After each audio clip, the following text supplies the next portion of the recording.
اعوذ باللہ من الشیطان الرجیم بسم اللہ الرحمن الرحیم ایاک نعبد و ایاک نستعین۔ ناظرین السلام علیکم، امید ہے آپ خیریت سے ہوں گے۔ اللہ تعالیٰ آپ کو اپنی امان میں رکھے۔ ناظرین، الحمدللہ ثم الحمدللہ، پی ٹی آئی کو اپنا انتخابی نشان بلہ واپس مل گیا۔ آپ کے علم میں ہے نا کہ الیکشن کمیشن آف پاکستان نے انٹرا پارٹی انتخابات کی آڑ میں پاکستان تحریک انصاف کا انتخابی نشان بلہ چھین لیا تھا۔ یہ پاکستان کی تاریخ میں پہلی بار ایسے ہوا۔ ویسے تو ایک بار اس سے پہلے پیپلز پارٹی سے انتخابی نشان تلوار چھینا گیا تھا، لیکن مستقبل قریب میں گزشتہ کئی دہائیوں میں ایسا نہیں ہوا، اور جس بنا پہ یہ انتخابی نشان چھینا گیا تھا وہ پاکستان کی تاریخ میں پہلی بار ہوا تھا کہ وہ ایسا ہوا کہ الیکشن ہوئے، لیکن انٹرا پارٹی انتخابات کو جو پی ڈی ایم ہے ان کے لوگوں نے اپنے کچھ لوگوں کے ذریعے سے، آپ کو پتہ ہے نا، بڑے لوگوں نے اپنے کچھ ایجنٹ گھسائے ہوئے ہوتے ہیں، اکبر ایس بابر جیسے لوگوں سے انہوں نے مختلف درخواستیں دلوائیں، اور جو پی ٹی آئی کے انٹرا پارٹی انتخابات تھے ان کو چیلنج کر دیا گیا۔ الیکشن کمیشن آف پاکستان نے پاکستان کی تاریخ میں پہلی بار کسی سیاسی جماعت کا انتخابی نشان اس سے چھین لیا، اور انتخابی نشان چھننے سے مراد یہ ہوتی ہے کہ وہ پارٹی پہ پابندی لگ گئی، پارٹی کی سیاسی حیثیت ختم ہو گئی، پارٹی کا نام ختم ہو گیا، اس کے عہدیدار ختم ہو گئے، چیئرمین ختم ہو گیا، نہ کوئی انتخابی نشان رہا اور نہ کوئی انتخابی نشان دینے والا رہا۔ ناظرین، اس فیصلے کو پی ٹی آئی نے پشاور کے ہائی کورٹ میں چیلنج کیا، اور پہلے ایک رکنی بینچ نے سٹے کر دیا، اور اس سٹے کے خلاف پشاور ہائی کورٹ میں ہی الیکشن کمیشن آف پاکستان چلا گیا، اور انہوں نے یہ کہا کہ ہمیں سنے بغیر یہ سٹے دیا گیا ہے۔ پشاور ہائی کورٹ نے الیکشن کمیشن آف پاکستان کی عرضی منظور کی اور وہ سٹے خارج کر دیا، اور ایک بار پھر پی ٹی آئی سے بلہ چھن گیا۔ پھر کاغذات نامزدگی کا مرحلہ جو شروع ہوا اور شروع ہو کر تقریباً تکمیل پا گیا، آج اس کا اپیلوں کا آخری دن تھا۔ آج ٹریبیونلز میں جو ہائی کورٹ ہیں، ہائی کورٹ والے ٹریبیونلز میں اپیلوں کی سماعت کا آخری دن تھا، اور آج بالکل آخری لمحے پہ پی ٹی آئی کو اپنا انتخابی نشان واپس ملا، اور الحمدللہ ثم الحمدللہ پاکستان کی سب سے بڑی جماعت جس کے ووٹر کی تعداد کروڑوں میں ہے، وہ اپنے انتخابی نشان پہ الیکشن لڑنے کے قابل ہو گئی۔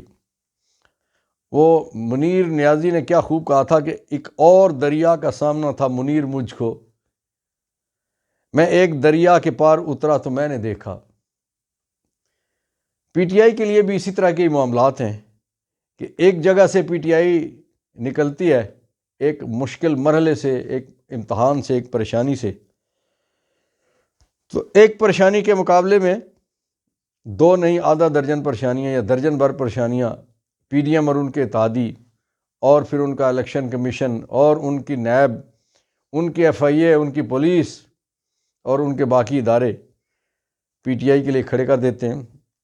ناظرین، یہ جو منیر نیازی صاحب کا شعر میں نے آپ کے سامنے پڑھا، یہ منیر نیازی صاحب ایک دفعہ کہتے ہیں کہ نواز شریف صاحب جب پرائم منسٹر تھے تو ان کے سامنے کسی نے منیر نیازی صاحب کا کوئی شعر، شاید یہی شعر ہو یا کوئی اور شعر یا کوئی کلام پڑھا، تو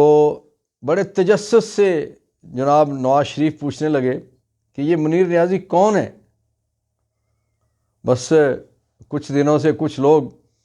جو عمران خان صاحب نے آرٹیکل لکھا ہے جس کی دھوم پوری دنیا میں مچ گئی، اور ایک آرٹیکل نے پوری دنیا کو ہلا کے رکھ دیا، اور بالخصوص پاکستان میں تو گھما کے رکھ دیا، چکرا کے رکھ دیا اور پھروا کے رکھ دیا بہت سارے لوگوں کو، تو وہ نواز شریف صاحب جو کہتے ہیں کہ منیر نیازی کون ہے، اس کو بھی لوگ لیڈر تو مانتے ہیں نا۔ بہرحال میں بات کر رہا تھا کہ مشکلات جو عمران خان کے لیے، ان کے ساتھیوں کے لیے اور ان کی جماعت کے لیے طے در طے اور صف بصف اور مرحلہ بمرحلہ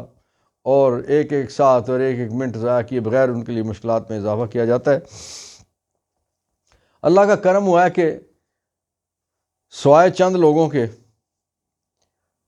بہت سارے لوگ جن کی درخواستیں مسترد ہو گئی تھیں، انہیں ٹریبونلز نے الیکشن لڑنے کی اجازت دے دی ہے، اور اب پی ٹی آئی کے امیدواروں کی اکثریت انشاءاللہ العزیز انتخاب لڑنے کے قابل ہوگی اور پوزیشن میں ہوگی۔ لیکن جو کچھ مشکلات جو اس وقت بھی سامنے ہیں، وہ مشکلات یہ ہیں کہ جس طرح سے کل بیرسٹر عبداللہ کالوں جو باہر سے آ رہے تھے اور انہیں اغوا کر لیا گیا، اٹھا لیا گیا، غائب رہے، اور پھر بعد میں انہوں نے ایک پیغام کے ذریعے سے بتایا کہ میں اغوا نہیں ہوا تھا، میں کسی دوست کے ہاں چلا گیا تھا، اور پھر میں 9 مئی کے واقعات کی مذمت کرتا ہوں اور پی ٹی آئی اور سیاست چھوڑنے کا اعلان کرتا ہوں۔ ناظرین، آپ کو علم ہے نا، تو جب اس قسم کی پریس کانفرنس، اس قسم کا پیغام یا اس قسم کی کوئی سندیسہ، یا پنجابی میں پٹھواری میں سنیا کہتے ہیں، ایسا سنیا جب آئے تو پتہ چل جاتا ہے کہ اس کے پیچھے کیا ہے، یہ کہاں سے سندیسہ چلا ہے، اور یہ پیغام، اس کے پیچھے وجہ کیا ہے، کہ بندہ ایک دم اسے ایک تو 9 مئی یاد آ جاتی ہے، اس کا افسوس بھی لگنا شروع ہو جاتا ہے، اور پھر فوری طور پہ سیاست چھوڑنے اور پی ٹی آئی چھوڑنے اور عمران خان کو چھوڑنے کی بات کر دی جاتی ہے۔ ناظرین، جو مشکلات، جو سب سے بڑی مشکل اس وقت نظر آ رہی ہے وہ یہ ہے کہ جس انداز سے انتخابی معاملات پہ وار کیے جا رہے ہیں، مولانا فضل الرحمان کے ذریعے، ایم کیو ایم کے ذریعے، اور کچھ پی ڈی ایم کے باقی لوگ بھی مرحلہ وار کہتے رہے ہیں کہ الیکشن کچھ عرصے کے لیے ملتوی کیے جائیں، اور پھر جو نون لیگ نے ابھی تک اپنی نہ وہ ٹکٹ سارے فائنل کر سکے ہیں اور نہ انہوں نے اپنی کیمپین شروع کی ہے۔ نواز شریف صاحب جب سے واپس آئے ہیں، انہوں نے ابھی تک صرف اپنا واپسی والا مینار پاکستان والا وہ جو دھوم دھڑکے سے پورے پاکستان سے اکٹھے کر کے لوگوں کو لائے تھے، اس کے علاوہ وہ جرت نہیں کر سکے، ہمت نہیں کر سکے کہ وہ ایک بھی جلسہ کریں۔ پھر صرف جلسے کی بات نہیں ہے، عمران خان صاحب کے خوف کی وجہ سے نواز شریف صاحب نے ابھی تک صحافیوں کا سامنا نہیں کیا، انہوں نے کوئی انٹرویو نہیں دیے، کوئی خطابات نہیں کیے، اور وہ پریس سے بھی کتراتے ہیں، قوم سے بھی کتراتے ہیں، اور جلسوں سے بھی کتراتے ہیں۔ اس کے حوالے سے جو خبریں ہیں وہ یہ ہیں کہ انہیں یقین ہے کہ الیکشن نہیں ہوں گے۔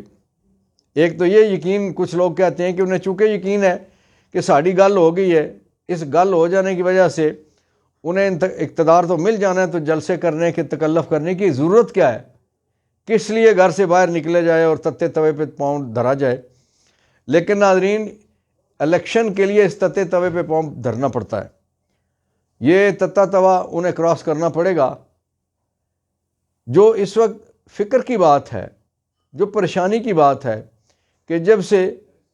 جناب عاصم منیر نے امریکہ میں یہ کہا کہ انتخابات کچھ دنوں کے لیے آگے جا سکتے ہیں،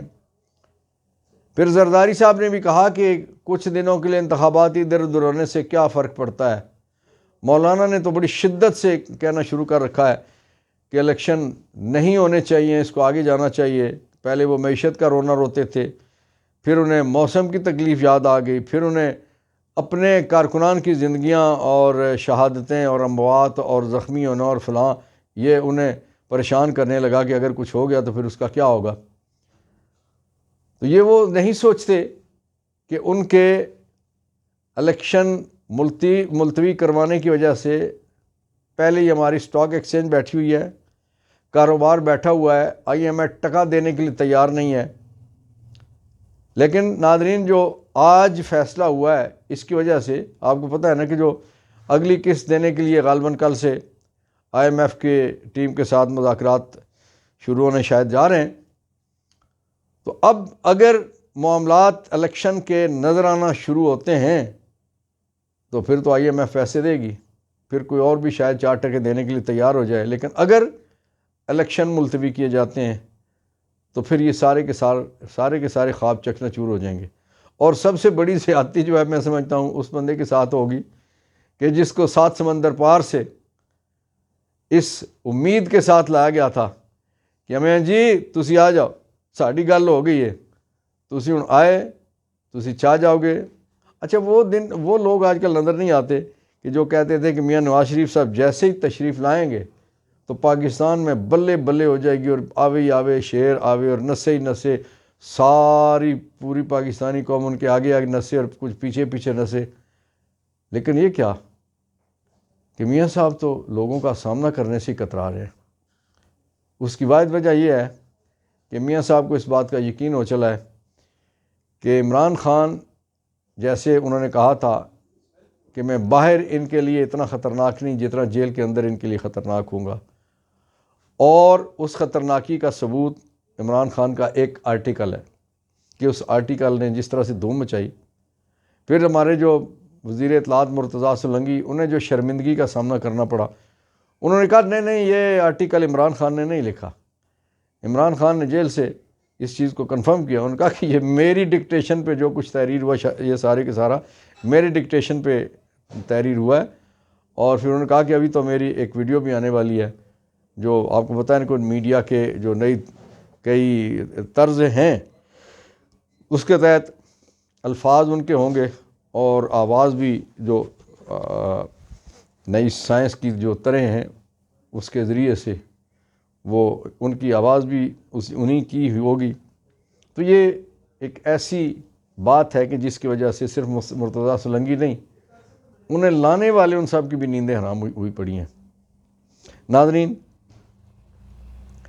الیکشن صرف PTI چاہ رہی ہے اس وقت ہو جائیں، باقی ساری جماعتیں بھاگنے کے لیے تیار ہیں،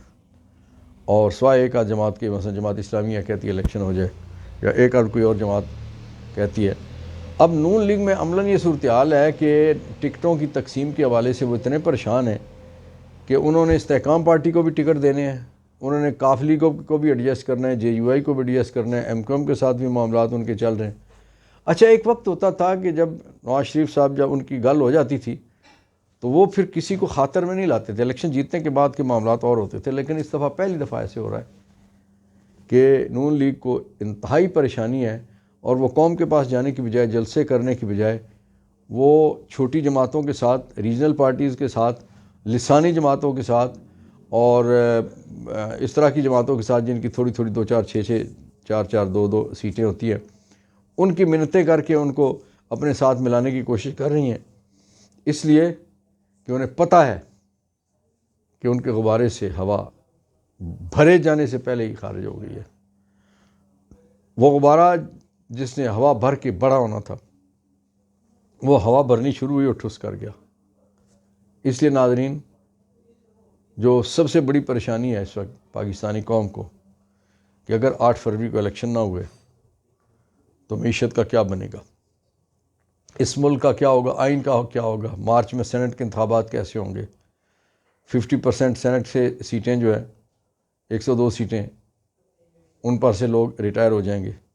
تو یہ ریاست کیسے چلے گی؟ اللہ کرے کہ یہ ریاست چلتی رہے تاکہ سیاست بھی چلے، سیاست چلے گی تو کاروبار ریاست چلے گا، کاروبار ریاست چلے گا تو عملاً لوگوں کا رزق روزی روٹی چلے گی۔ اللہ کرے کہ پاکستان کے لیے آسانیاں ہوں۔ ناظرین، فلسطین میں آج بھی 150 سے زیادہ لوگ شہید ہوئے،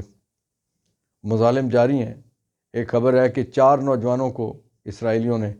پہلے قتل کیا، قتل کر کے انہیں روڈ پہ پھینک کے ان کے اوپر گاڑیاں چڑھا دیں۔ وہ مظالم ہو رہے ہیں کہ جس کی داستان عرصہ دراز سے نہیں ملتی۔ اللہ تعالیٰ فلسطین کے لیے آسانیاں پیدا کرے۔ اللہ آپ کا، میرا، ہم سب کا، پاکستان کا، کشمیریوں کا، فلسطینیوں کا، اور جہاں جہاں پاکستانی اور مظلوم مسلمان ہیں، اللہ تعالیٰ ان سب کی حفاظت فرمائے، آمین۔ پاکستان زندہ باد، فلسطین پائندہ باد۔